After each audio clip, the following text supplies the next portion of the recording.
I myself, when I first moved out here, I was diagnosed with chronic schizophrenia. I never took medication. I think I took the meds that they gave me like 1 or 2 times, but it made me so slow. So because they diagnosed me and I was on disability for a long point of time for the schizophrenia. And then they downgraded and they said that I had bipolar, manic depression and stuff like that, which I don't think it was true. I honestly think I think it was more substance abuse made. You know what I'm saying? My drug of choice used to be PCP, so that's where all the episodes came from. But I could tell you that I've been in a mental hospital at least 8 times, give or take. You know what I'm saying? One time I was out here. So when the doctor told me that that's what I had, I was like, nah, y'all can't be serious. I can't have that, right? So that's what made me like go to school to figure out, okay, what is it that this doctor is telling me that I have? Because I'm not going to believe that you're going to tell me that I have some type of something wrong with my mind, right? And I could tell you that I have heard voices before, you know what I'm saying, and things of that nature, and I have had episodes in my life. But what I can tell you is that what stabilized me through all my mental health was Islam, right? When I learned what I was supposed to do, when I learned that only Allah, Allah guides you, and when I stuck closer to what the Prophet ﷺ said to do, it helped me stabilize my whatever they say I had, right? So, and from that, I wound up going to school. Y'all know I got business degrees. I started going into social work, and social work made me, you have to have, I was going to go into psychology, but I didn't go into that. So I wound up going into social work. And social work, a social worker has to know a little bit, if not a little bit more, about every area of science. Whether it's psychology, sociology, biology, a social worker has a sociology. We have to know all of that in order to get your social work degree. Most less the question, you have to know the basics of it and then what field you're going to go into. So I went into drug and alcohol counseling, and I went into domestic violence counseling because I wanted to understand, being a person who had domestic violence in his life before, right? I wanted to understand, why do I get so angry? What is my problem? Why can't I control myself when someone is saying something to me that I don't want to hear? Particularly women.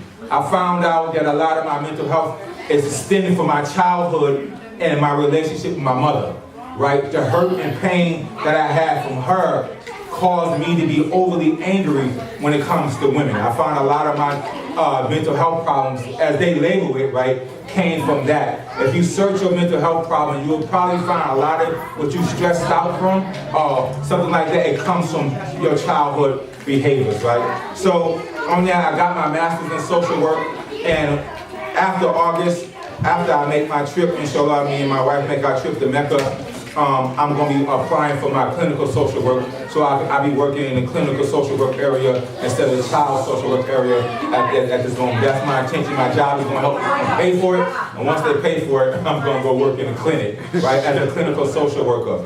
So just a little bit about mental health, what they say it is. They say mental health is an emotional, psychological, and social well-being. It affects your thinking, feeling, and act. It determines how much stress you have and your decision making and choice. I could honestly tell you, it was time that I didn't know why I was doing what I was doing, right? I didn't know why I was doing what I was doing. And this is in New York. This is not in Sacramento, right? This is in New York, right? And a lot of those times, even without even having any substance in me, my mind would snap out, right? And I would go into this stage that I knew, I seen the actions what I was doing, but I couldn't prevent myself from doing what I was doing, right? They say some of the factors of mental health is biological factors, meaning your genes. Some people is born with some of this stuff because it's passed down through their genes. But you know, it says in the Quran that Allah says He made every person on His fitra. It's born a certain way, and it's His parents, the environment that's induced that type of a situation for that child, right? Then it says your life experience and trauma abuse. You know, being abandoned by my mother at 13 and having to learn how to survive on 13, I only knew a certain way of thinking to survive. Even to this day of this fact, anything I do is because I'm surviving. That's my thing. But not having your mother, not having your parent at that age, as a child, that child develops a certain type of thinking. And it's not saying that it's wrong, but it ain't always right with society, right? So, and then you have family history and mental health problems. So some of the warning signs for mental health is like you eating or sleeping too little or too much, you pulling away from people, you having low energy, you feeling numb, nothing matters in your life, you having aches and pains for no reason. Because like we said, mental health messes with your psychological and the environment and your experience. What I learned about mental health, which they don't teach in mental health, what they just started teaching like 5 to 10 years ago, was the spiritual aspect of a person. And what I learned is that spiritual aspect of a person is what keeps a person sane. You don't necessarily need a pill. I'm not saying that the pills don't work, but what I have seen, because when they induce you with the pill, only thing they do is activate the prohibitors and make you slower so you can't function or can't react, right? That's all that the medication does, right? That's all the medication does. That's one of my elders there. And you're thinking about harming yourself or harming others, right? So what I like to do, and briefly, you know, there's a lot of, this is the DSM-5, right? This is what I had to study, this is what I had to know, this is what I had to do in order to pass my classes, right? So, hold up, sir. A lot of stuff that I'm gonna say, I learned from this. A lot of, I can diagnose people, I don't, because you need more training, right? So I don't, but what I have learned from this is how I understand how people move better and why they do what they do. A lot of times, you can have a disorder, and because you are a certain person, you do certain things that is like unproductive for yourself, for someone else, or for society, right? And that's basically almost what mental health is. The way you perceive, the way you think, is not logical or not in the norm of what society is, right? So what I like to do is just read a couple of disorders. And I'm picking these disorders because wallahi, I see these in my brothers in my own community. So, and I'm not trying to offend anybody, okay? I just want you to know that sometimes a lot of us have these same disorders. But we have a loss of parent with Allah, first of all, and then we handle it different than most people. You know, they will call a defiant disorder is a child that when he's in school, you know what I'm saying, he's just bad. He cursed the teacher out, he does this, he does that, he does the third, right? So where I work at is only Caucasian people. When they see a child like that, they say it's mental health. But when they see an African American or a Mexican American child like that, they call it criminology behavior. I see it all the time. They stereotype us. They'll give a white person, and I'm not bagging on this is what I've seen, they'll give them a clinical term and say he needs help. But a black person, a Mexican person, or dark or brown person, they would say it's gang related. It's drug dealing in it. And I've seen this with my own eyes, right? So a lot of the time, our children have certain behaviors, and I will always, I tell any person, try not to let the doctor give your kid medication. Trust me when I'm telling you. They're only making you a slave to the system. Right? That's all the medication does. Make you a slave. And they strategically, there's a book that go with this book that wrote, the person who wrote this book wrote that book and explained how the pharmaceuticals do this only to keep you coming back to them. That's the only reason why they do this. It ain't even that you have a problem. But that's why you have if you stressed out, or you got this. This how you got this. You see the commercials on the TV. There's always a pill for something. This was, especially the people who made the DSM-4, the doctors, the pharmaceuticals were paying them off. Paying the doctors off to make you have this disorder or to make you hooked on the medication. Because it's a, hello says, I want to get to this real quick. It's a business, right? So I'm not saying not to take the medication. I'm just saying when it comes to your child, and they say your child have ADHD, that is possible. But there's another person that said if you wear your child out with exercise and give him something to do with that energy, he's going to be more productive over here. There's another research that say that. So just be careful when these doctors are saying your child got ADHD or autism or stuff like that. You know what I'm saying? I won't get to this if you don't mind, but you can ask the question soon I finish. It's right where you at. Okay, go ahead. I'm sorry, sis. The diagnosis in the school system. Yeah, they do that.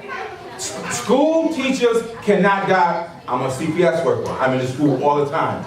They will, it's called an IEP. They will put this stigma on your child because they cannot have that type of behavior, have enough time to deal with that behavior inside of the classroom.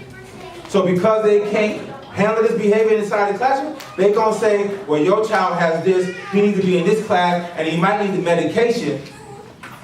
But if you have a person who's a teacher that comes from that child environment, that teacher knows how to handle that child. Point being, there's an African-American child in CPS. He's cursing out all these CPS workers. They're all white. He's cursing them out. They scared of him. Oh, what you mean? Oh, this is what they're saying. So he took a dump on himself. I was in an office. He took a dump on himself around all these people, right? He done pushed one CPS worker. He touched the other CPS worker, said, oh, what do you want? And he's running them. So I came in from a visit, and I'm smelling this stuff. I'm like, what's going on? Now he's black. So automatically, I'm like, you embarrass us in front of these white people. What is wrong with you? So when I seen them, they all like this. I said, they were scared to give him his clothes to go change. I said it just like this. Give me the clothes. Get your words in there. That's what I told him. Get your words in that bathroom right now. He started moving.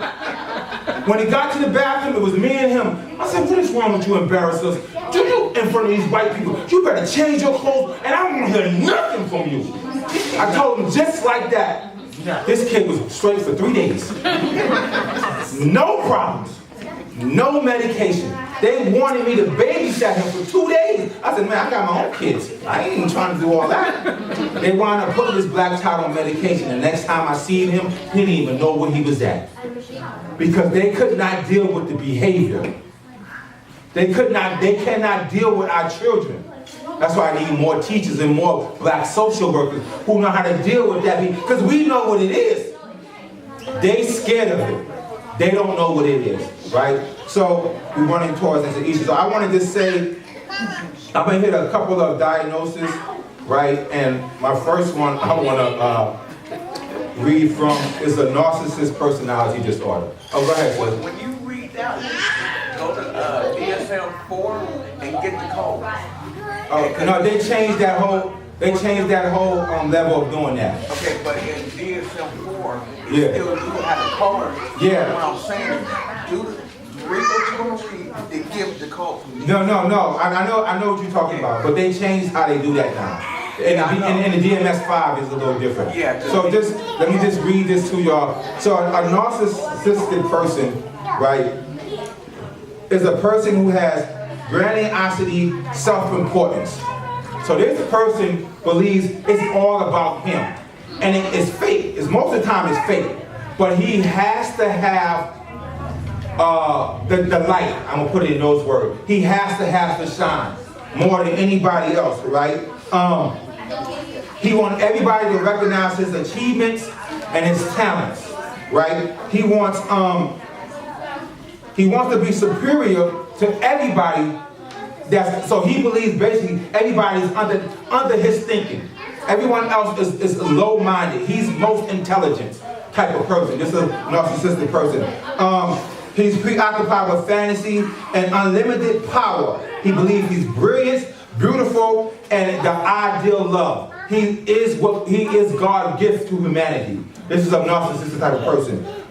He believes that he or she is special, unique, and can't be understood by normal people, right? People with lower intelligence, right? He requires excessive admiring, or she. That means you gotta always be like, hey, you shine, you look so good. He needs that for his personality, right? Without this, he's not. And one of the main things, he feels he's entitled to do as he do. He won't never apologize to you because he feels he was never wrong. This is a narcissistic personality like this. This is the type of person that believes everyone who, and I'm going to say this because I experienced this from people in Islam. People who learns the language. People who think they just know it all in Islam. They use Islam, especially if you black, Spanish, they use Islam as a weapon, but they become narcissistic behind their methods by giving Islam. They're dictators, right? And they believe, if you don't know what I know, you dumb and you should only follow me. If you now you can imagine how that is between man, woman, and child, right? A person who is a husband, a wife, and what Islam put on the husband to be, and what Islam put on the wife to be. It almost makes you narcissistic if you don't have a balance and really follow the Prophet Muhammad sallallahu alaihi wasallam, right? So that's just one characteristic of a narcissistic personality. Another one that I like, and it's so many personalities. You got dependent personality. This person, he only could depend on people. He needs help or she needs help. She won't do it herself. He don't have the self-confidence to do it himself, to do it herself. You have one of the ones that I like. This personality is called a obsessive compulsive disorder personality, right? So a obsessive compulsive person is like this, right? Everything has to be a certain way, and they can't help it. If it's not this way, it bugs with them. When I was younger, I didn't like to step on the cracks of the line walking down the sidewalks, right? So I will always make sure I don't step on the cracks. Like my foot couldn't step on the crack. That's like a obsessive compulsive disorder personality. If you gotta touch the doorknob, you can only use. If you haven't seen that movie with Jack Nicholson, right? You can only use the soap one time. You got to throw away, and you got to keep taking, baby. That's compulsive disorder. Obsessive compulsive personality disorder is different. That means this person believes in his mind the way he's doing it is the right way to do it. And if it's not done this way, then in his mind it's wrong, right? So he is not that. He's not like a narcissist. He's like, listen. So they really do this like in work. Their work ethics, right? I'm trying to look for it. I'm sorry. Their work ethic is very so the example that they give, if you're a supervisor and your workers is complaining about you, it's not your workers' fault. It's not your fault, it's your workers' fault, because they just don't know to do it right. So because they don't do it right, you do it. Because in your mind, the right way to do this is like this, right? So it's called OCPD, right? Obsessive compulsive personality disorder. They believe that the right way, and I'm saying this because I got brothers my Sahabas are like this. They don't know it, but they like this, right? They believe that their way is the right way. And they don't want to hurt nobody, but it's like, I only can do it this way. Because this is the way I'm used to seeing it, right? This is the way that I think that is right, right? And so the thing about a personality disorder, it's okay to have that. It becomes a problem when your personality disorder starts affecting other people. When the way you are is oppressing somebody else. And that's when Islam gets into the mix of all of that. You could be a narcissist, right? But then when your personality is making, the only way you can feel good about yourself is to put the next person down. The only way you can feel good about yourself is to point the finger at the next person and never look at your faults, right? Hold on, sis, I got you. A person, OCDP, right, is never right. You can have the cleanest house you can have. They will always say, oh, but you could have did it this way.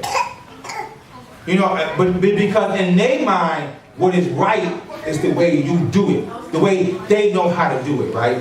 So now I want to also touch on substance abuse disorder, and I'm running through this. I'm sorry for the time, but these are the disorders that I've seen has affect our community. Substance abuse disorder, a person getting high, smoking weed, drinking, and things like that, right? The reason why that I find as Muslims that we do this is because, one, there's a situation, we're going to say trauma, like I read the definition. There's a trauma situation in your mind that you don't know how to deal with, right? And one of the problems of Muslims are we don't feel safe telling what our problem is, so we don't get help. So most people in substance abuse disorder, one of the highest rate disorder, women have disorder the highest. Most of them is from opiates. They start taking pills. Our people, we smoke weed, right? That's what we do. Our people smoke weed, or they might go drink, right? But white people, they take pills, opiates and stuff like that. Women has the highest rate of substance abuse disorder because of what they have to deal with inside of the home. It's a direct correlation to substance abuse disorder because of what they have to deal with inside of the home. Some women could deal with stress a certain way. Some women could deal with their kids a certain way. Some women could deal with their husband. But what I find that helps, particularly substance abuse disorder for Muslims, one is your spirituality. If your spirituality with the law subhanahu wa ta'ala is a certain way, that's going to give you the peace of mind that you need to go through whatever you go through, right? If you know certain things, and I'm speaking from facts here. If you know certain things, what happens to our people, because I don't have someone, mostly brothers have people to talk to. Women have certain women's, and I work around women, so I know the cliques that they do. They only have certain women that they're going to talk to, right? If you don't have a good Sahaba that knows Quran and Sunnah and certain spiritual aspect of it, this will just induce your substance abuse to be more. So you're going to want to smoke more. We all have problems. We all have situations that we have to learn to deal with. And trust me, inside of the Quran and Sunnah, there's a remedy for all of that. But a lot of the times women, and I'm saying this because they are, I was brought up, a man is only as strong as his woman. A woman, how Farrakhan used to say, if you want to know what a race is like, look at the woman of that race. Then you will know how that race is. That's why I always say, make sure your wife is educated. Give your wife certain things, because in return, it's only going to strengthen you. Find out how to support her to help her be the best she can possibly be. Because she's she's the one that's got to raise your kids. Right? So if you do this a certain way, because if the mother is off, the child is definitely going to be off. No matter what the father does. If the mother is sick, the child is going to be sick. If the mother is stressed out, the child is going to be stressed out, regardless of what you're thinking. And so if the mother's smoking weed, the child's going to want to smoke weed or going to want to drink. The women are the one I feel is so important to elevating our race, because they are straight from the rahmah, their womb comes straight from Allah subhanahu wa ta'ala, right? Do you know your woman's spirituality is almost, if not higher than yours as a man? Because in order to get what she has, we got to go out and do it. A man can't stay in the house. A woman can stay in a house and her prayers is magnified. A man has to come to the masjid to get 25 to 27 times. A man has to take care of his family. A woman don't have to do all that. Her masjid is her house. Everything she picks up behind her husband is sadaqah. Everything she does to help her husband is sadaqah.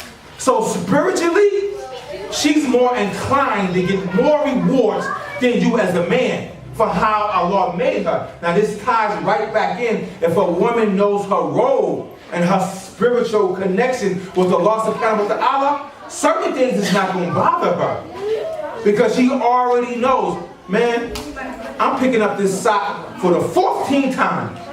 She's not going to say, why he just can't put it over. She might say that.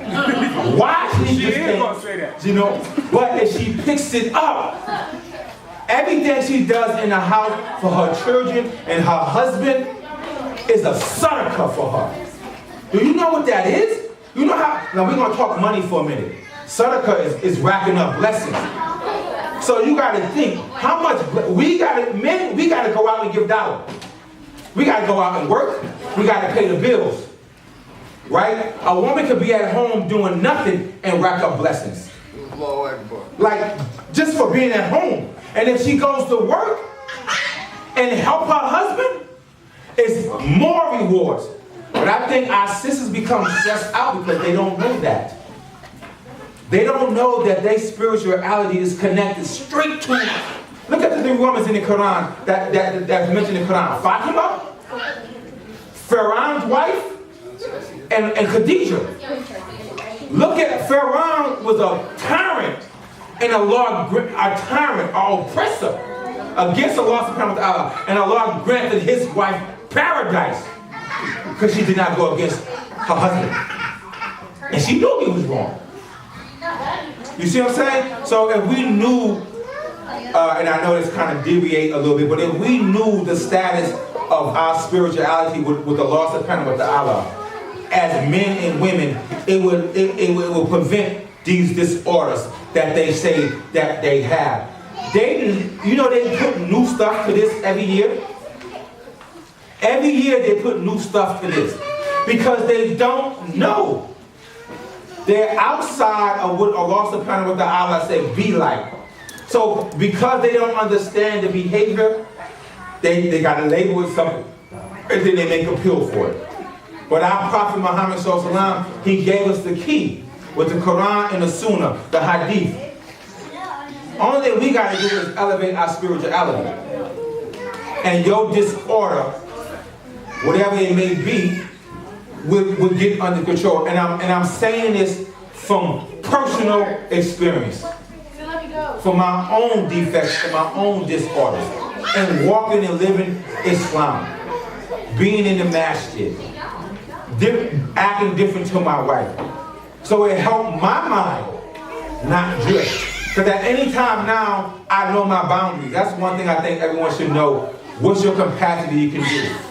I know the farther that I'm going to have a conversation with my wife before I know I'm about to get upset. And I do not get upset because I'm going to treat her bad. I not get upset because it takes me 14 days to get back right. So I'm hurting myself more when I'm angry with my wife or my kids.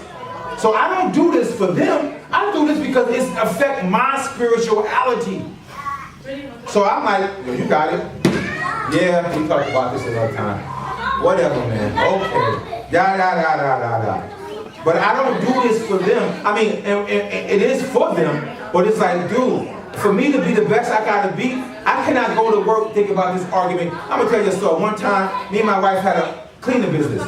We're making so much money in this cleaning business. All these stores, these people will send us out for 5 minutes, and I make $750, right? This is how much money we was making. I'm having an argument with my wife. I'm hot at her. The lady from the cleaning business called me. You know, I cursed this lady out and lost the contracts. That's how mad I was.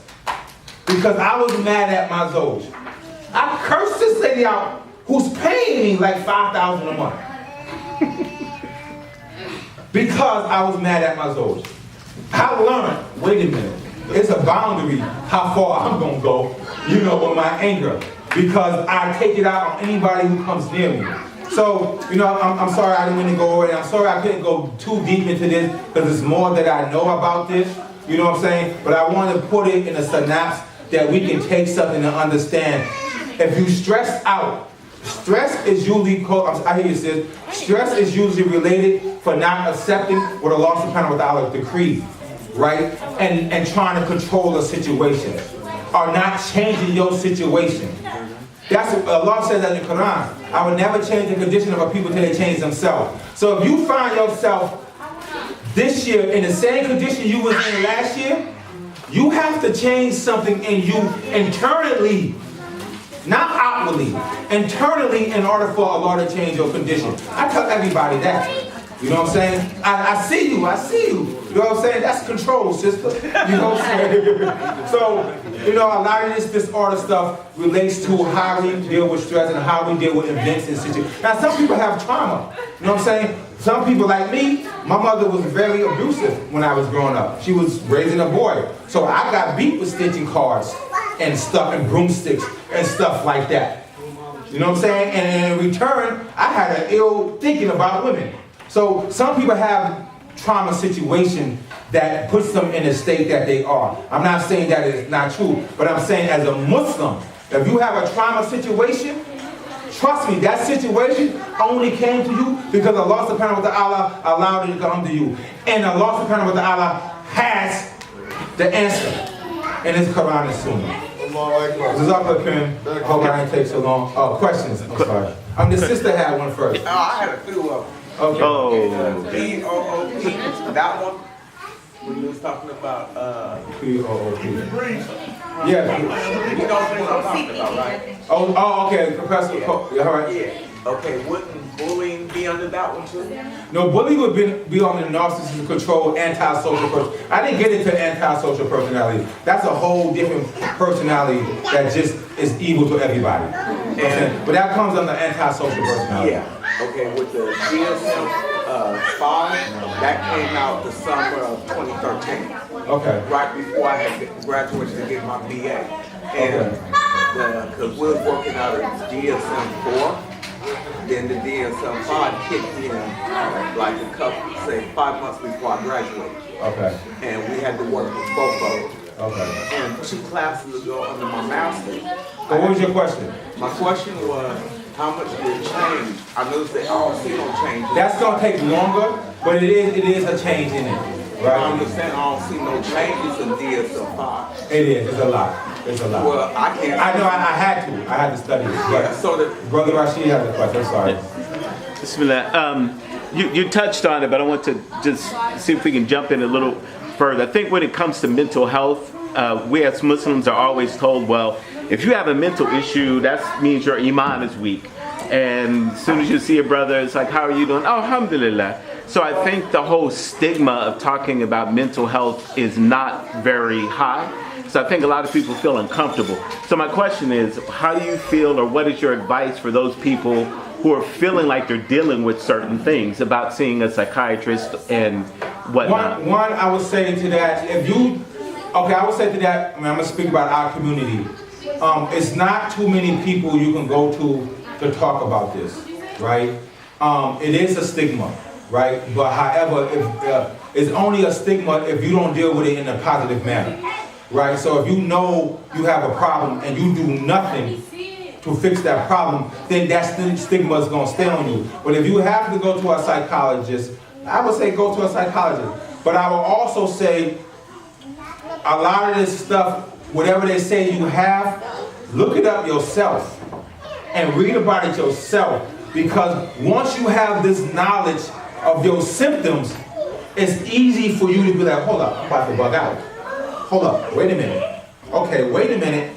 No, you can feel, it's knowing yourself. You know, Ibn Khattab say, call yourself into account before Allah call you to account. And Allah says, if you know yourself, you know your Lord. You have to know yourself in order to know how to navigate that disorder that you may have. And you will find it lessening, right? So the stigma is because no one want to be crazy. Let's keep it real. No one want to say I'm crazy. You know what I'm saying? You know, it's nothing for me to tell y'all that I was diagnosed with schizophrenia because of what I have proven to myself that they was wrong about, right? What I have proven to myself. And it's really for me, right? No one seen me ever bug out up in this camp, but people wear that because they're afraid what other people is going to think, right? People don't talk about their experiences in their life because do you know everybody that has this experience that someone else done been through? So when you talk about it, you able to help that sick person that don't even know he's sick or that she's sick. Hold up, sis. So you talking about it, like I tell anybody, yes, I have smoked weed before. Let me show you how you quit. Yes, I've been in a domestic violence situation. Want me to tell you how to handle that? Because I was a woman counselor, and I counsel women that burnt their husband up in the bed for hitting them. I counsel women that stabbed their husband to death. And I understood where it came from, where the abuse came from. So if you don't talk about it, you will never know. You know, a therapeutic relation from one sick person to another sick person is therapeutic. I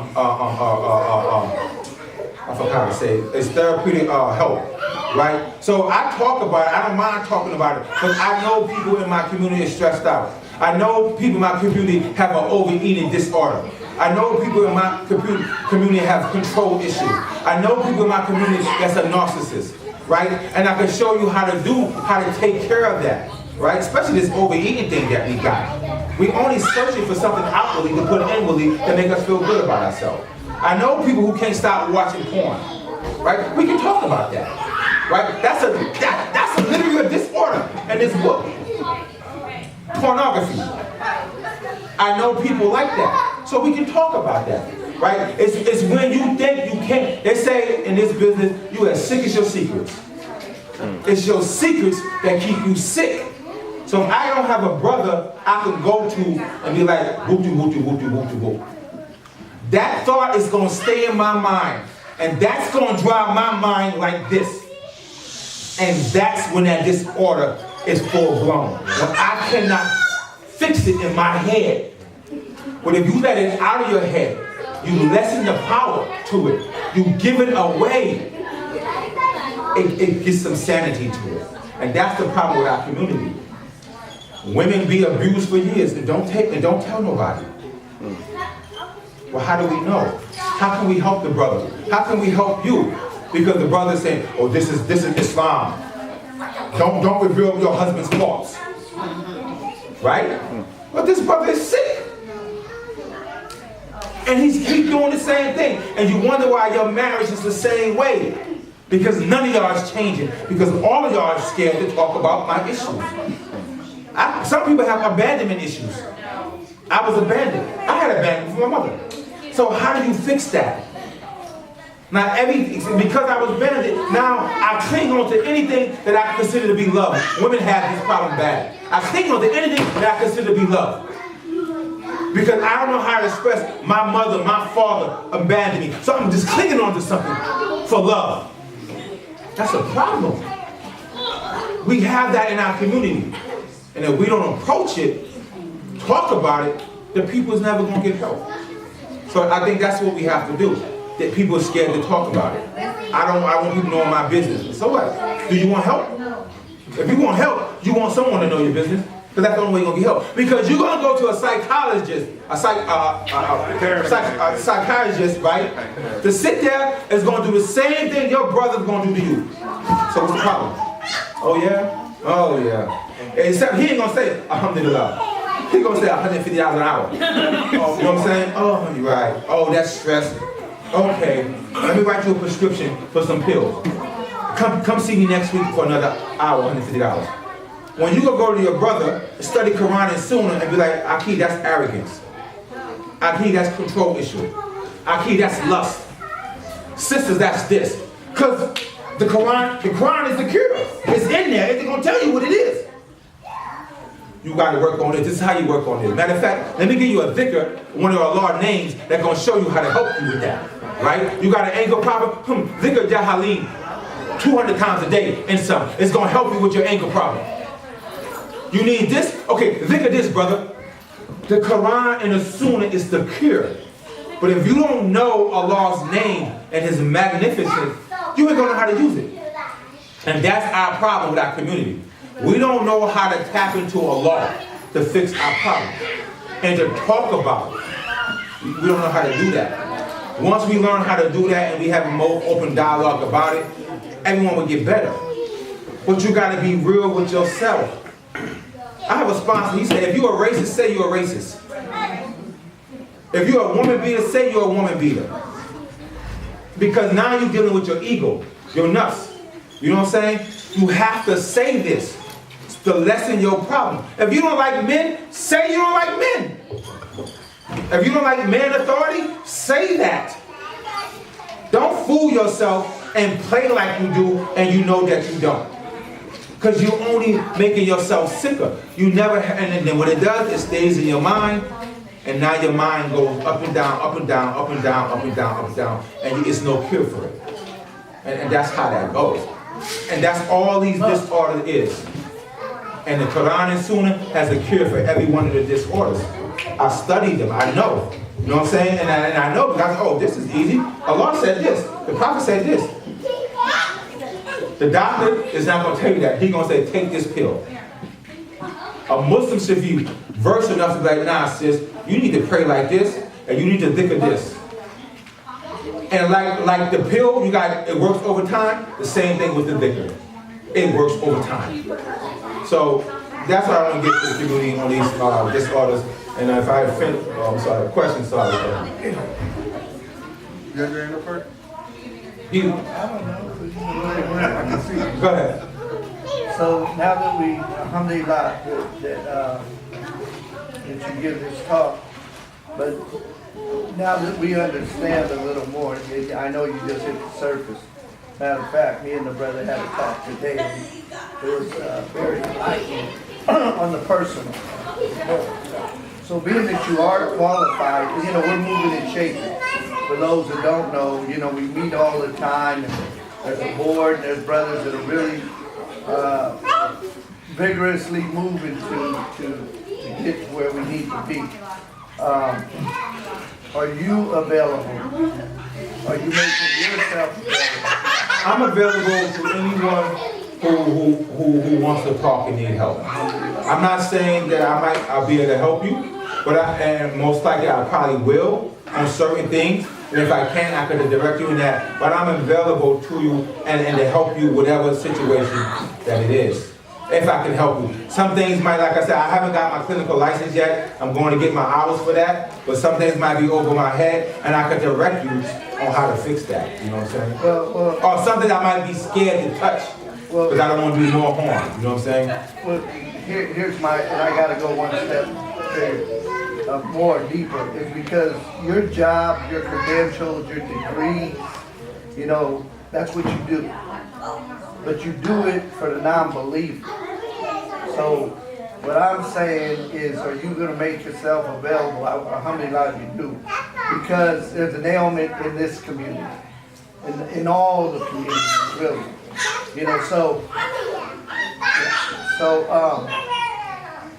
My belief is this. If you do it for them, you magnify it by doing it for us. Right. Alhamdulillah. So it would take you to even have to go even more harder, more longer, and make, and that's just my thoughts. So, I'm available. For me, you have been. So, right. Alhamdulillah. I'm trust me. You text me, you call me.